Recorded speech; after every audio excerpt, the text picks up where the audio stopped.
First off, we have the Larsfolk family, consisting of Dad Lloyd, Mum Beverly, 14-year-old Eric, and 17-year-old Dave.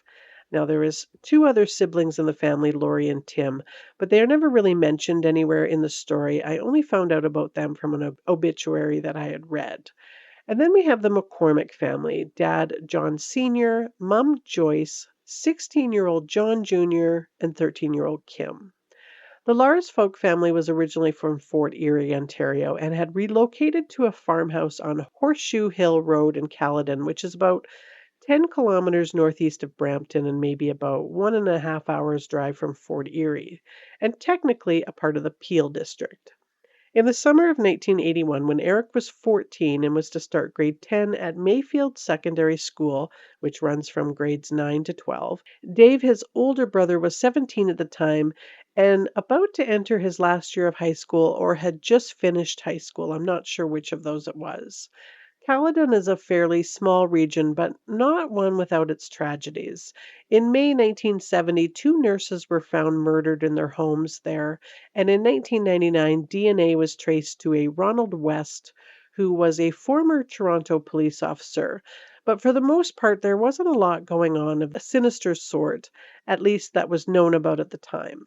Where the Larsfolk family lived was a rural property, but let me tell you a little something about 14-year-old Eric Larsfolk, because we were about the same age. So at 14, I would have found him to be Mr. McDreamy. He had this smirky smile, Hardy Boy's hair, what we in Canada sometimes call hockey hair. So he didn't have any trouble making friends in the area immediately after his family had moved earlier that summer. The family had moved from Fort Erie because Lloyd had closed his greenhouse business. It was a family business that Eric and his brother Dave liked to help out in, being outdoorsy and active boys. Back in Fort Erie, the family had put a lot of time into the greenhouse, and Eric had hoped that one day he was going to take it over. But he also liked to use it to go fishing. His dad told Andrew Livingston of the Caledon Enterprise back in 2020 how he would catch fish at the Niagara River and then sell them to men at the racetrack, which was nearby, so that they had a fishing alibi for their whereabouts rather than a gambling one. Apparently, that was a thing back then, lying to your wife about your gambling habits. But, anyways, he was obviously a smart and enterprising young man. But rezoning issues had caused the family to close the business, and Lloyd got work in Brampton, and then they moved to Caledon. But they were happy there. They had a large plot of land for Eric to explore, and he could still go fishing. Even being rural, the houses weren't like acres and acres apart. So just down the road from the Lars folk, like 708 meters away, so not even a kilometer, lived the McCormicks. And we'll get into a bit of the McCormick's history in a little bit, but that summer, Dave Larsfolk, the 17-year-old, had stayed behind in Fort Erie and came to visit the Caledon farm. I'm not really clear on why it went down that way. He probably had finished school and was working, or maybe he had dropped out, so he would just kind of come and go from the property.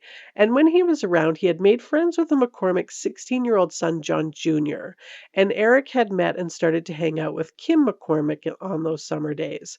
I mean, the families lived super close to each other and they were all around the same age, so that all made sense. And this is where the younger sister, Lori, who wasn't really mentioned in the story, comes in. Apparently, it was her that had originally befriended Kim McCormick, and it sounds like this is how sort of all the kids met when Lori brought Kim to the Lars folk house one day and must have mentioned having brothers. But there were a couple of things that the Larsfolk family didn't know about the McCormicks. And one of them was that John Sr. was a terrible alcoholic. And in fact, according to Kim McCormick, who was interviewed years ago by Jen Padden, who was our private investigator, she remembers that he had a mini fridge next to his bed and would crack his first beer upon opening his eyes in the morning and then just kept going all day long. John Sr. also had a bad temper, which was largely directed at John Jr., who he considered a troublemaker. Now, I wouldn't say he was a troublemaker. I would say a little bit more defiant against his dad and would do things sort of to taunt his dad and make him angry.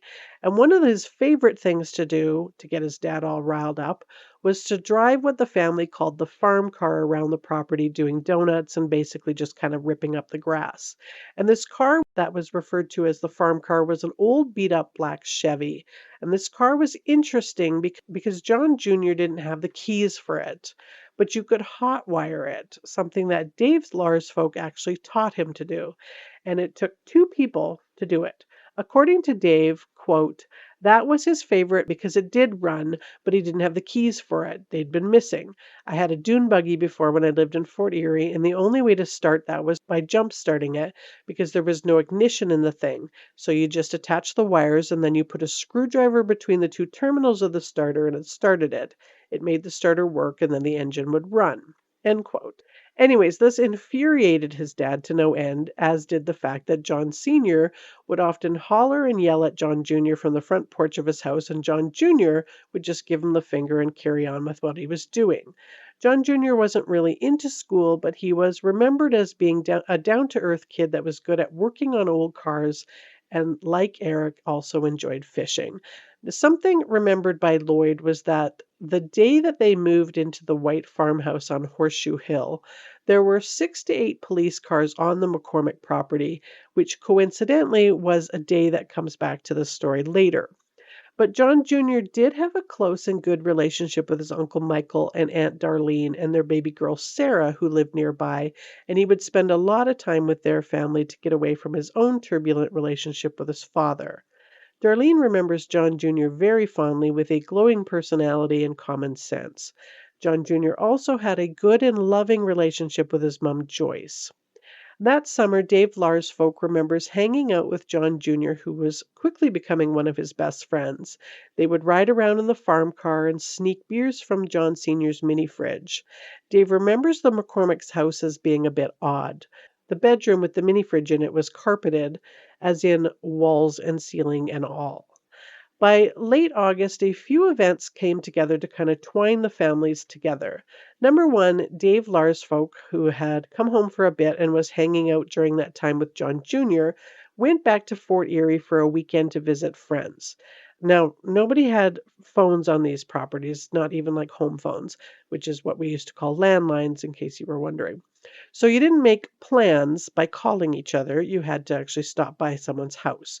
So on the weekend of August 21st, 1981, John Jr. and Dave Larsfolk made plans in person to meet up on the Monday night, the 24th, with another friend, Dwayne Spears. But what John Jr. didn't know was that Dave had decided to stay an extra night and wouldn't be home on the 24th. Or that Dwayne Spears had gotten in trouble that weekend for not doing his chores and also wouldn't be able to meet up with him that night anyways. So John Jr. had been away in Virginia for a couple of weeks and had returned to Caledon August 14th. And why had he been away? Well, he and John Sr. had gotten into a very bad fight in which some reports were that John Jr. had had his arm broken and was sent to Virginia to recover, which is probably just fancy talk to get the hell out of the house and away from his dad for a while. And this would have been the same day that the Larsfolk had moved into the neighborhood and Lloyd noted the police cruisers on their property. The other event that coincidentally happened that night was that Kim McCormick went up the road to babysit for the Lalonde family, Paul and Maureen. And remember, no phones, so no one really knows people's whereabouts until you speak to them in person. So on the night of August 24th, 1981, Eric Larsfolk had dinner and then hopped on his new 10-speed bike, of which he was very proud of, having just won the bike from Dairy Queen that year. And he headed over to the McCormicks to visit Kim just a little bit after 6 p.m. And the path that Eric traveled was literally a straight line. It's a paved road, one lane in each direction with trees and brush on either side.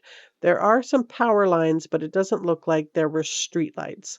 In late August in Ontario, the hours of what they call astronomical twilight is from 8:31 p.m. to 9:05, so it would have been getting dark by about 9-ish. Around 11 p.m., Lloyd was awoken by frantic pounding on their front door. It was Joyce McCormick who told Lloyd that John Jr. and Eric were both missing. She had been working that night and wasn't home until after 9 and discovered that John Jr. was missing, and Kim said Eric's bike was parked out front in the garage as well. Now, it's important to note here that John Jr. and Eric were not actually friends. They were acquainted with each other, but they didn't really hang out together. Eric had been better suited to Kim and John Jr. to Dave, so it is likely when Eric arrived at the McCormicks and learned that Kim was out babysitting, he might have decided to hang out with John Jr. just until Kim returned home. The fact is, no one really knows what happened after Eric arrived on the property. What we do know is that Lloyd went over to the McCormicks and started to search in the dark for the boys, as in literally crawling in the mud and looking with a flashlight for any broken branches or signs of the boys' tracks. Meanwhile, John Sr. stayed inside the house and drank his beers, telling Lloyd that he had a friend over earlier that was heading out west and the boys probably stowed away in the back of his truck, which is a pretty stupid theory that two boys that hardly knew each other would concoct a plan to take off when Eric was excited to start school and whose birthday was only a week or so away and didn't have any problems at home, at least not the type of problems that the police were well acquainted with John Jr. having in his own home. The police, well, they didn't take the boy's disappearance too seriously at first either. Bill Curry, an OPP officer that worked the case, and by worked I mean they searched that one night for about an hour and then said it was too dark, and by all accounts that I could find never really did much else until November, other than to try to curtail Lloyd, who Bill referred to as a bull in a china shop, and give his theory that the boys had hitchhiked their way to the Toronto exhibition, saying it wasn't uncommon for kids to do that back then. I just thought they would come back. And this theory was later abandoned as time marched on, and we'll get to that as well. But at the beginning, the search effort was largely left up to the family. Lloyd and Joyce knew Eric had not run off on his own. His new backpack that he had for school was still in his closet. Neither of the boys had coats or a change of clothes, and John's wallet was still on top of his dresser. Kim McCormick said that it was still light out when she was driven home by Paul Lalonde from her babysitting gig, and she noticed that the old van that John Sr. had was leaking oil on the driveway and went off to try and find John Jr. to warn him that John Sr. was going to be pissed about that. She told investigators that no one was home when she got home except for her dad, and she couldn't find her brother. But that's not how Paul Lalonde remembered it. He remembered pulling into the driveway in his massive 80s style Lincoln Town car, which, if you remember those, you remember them as boats with massive hoods and that little tiny back window. And John Jr. and Eric were in the driveway with their bikes. Kim got out of his car and walked over to them. Paul was able to describe what they were wearing, as well as physical descriptions of both of them. John Jr. in his blue jeans and running shoes, and Eric also in jeans with a blue and white checkered long sleeve shirt with tan colored work style boots. And why does he remember this so clearly? Because his car was a boat, and to get out of the driveway, he had to turn around. So he had to be very mindful of the boys, Kim, and the bikes when doing that. Paul remembers it as being those twilight hours at that time. So not quite dark, but I mean, you know what I'm talking about. It's like dim lighting. He had never met either of the boys, so he had to describe them rather than name them. And when Lloyd and Beverly arrived, the bikes were leaned up against the house at the top of the driveway. Dave joined his dad the next morning in the search for his brother and his friend and discovered the old farm car, that Chevy that they had, described as skidded to a stop just past the entrance of a gravel pathway. And this gravel pathway had a gate, and the car was just beyond the gate, and this pathway was at the edge of the McCormick's back field. Now, Dave remembers that John Jr. actually had several old cars which he worked on in his spare time and always parked them in a clearing between the field and that gravel pit. So the Chevy was out of place. And Dave knew why the hood would have been up, because they had to be started manually. The wires that they had used to start the car were placed on the driver's seat, and the driver's side door was left open, but there was no sign of the boys. The gravel pit, I should mention, is a rather terrifying sight. There's an old fence kind of lining the edges to where the path sort of begins, but the path itself is literally grass matted down to like two tire tracks, which enters into the woods that are thick and makes the path look like it just leads into this black and scary hole. As the days turned into weeks and months, Bill Curry's theory of the boys hitchhiking to Toronto was abandoned and replaced with a more ominous worry. On November 1st, 1981, there was finally a 6-hour helicopter search done of the McCormick's property using infrared heated cameras. And they searched the gravel pit, the fields, and the swamp area, but came up with nothing. Then on December 2nd, 1981, they called off the ground search, which had included draining the gravel pit of swamp water, and they had not found any signs of Eric or John Jr. at that point. And from there, the case just went cold, at least for the McCormicks, who never spoke publicly about John Jr.'s disappearance and didn't really help with the investigation, other than Kim once being interviewed by that private investigator Jen Padden in 2008. John Jr.'s room was packed up a week later. A headstone went up at some point, and that was kind of it for them. Now, I had read that part about John Jr.'s room on Canada Unsolved, but I don't know who gave up that information because if Kim and Joyce never spoke about the case, so it might have come from Darlene McCormick, who is John Jr.'s aunt, or maybe Jen was able to pry it out of Kim at some point. Regardless, it's really not a good look. Lloyd and Beverly, on the other hand, well, they never gave up looking for the boys. And as Bill Curry remembers it, Lloyd, the bull in the china shop, risked life and limb in his search for them. He walked up and down Horseshoe Hill, knocking on every door for weeks. He didn't care if he was trespassing or not, he just wanted to find his son. And one night he got a call from someone who told him that the boys were being kept in the basement of a house in Caledon. And rather than hand the tip over to the police, who he felt weren't doing anything, he snuck over to that house and broke in. And he told the Enterprise, "I eventually got in and just yelled Eric's name. I woke the person up and he came out with a gun. I didn't care at the time. I just wanted to find my son. It wasn't the best decision of my life, but what else could a father do?"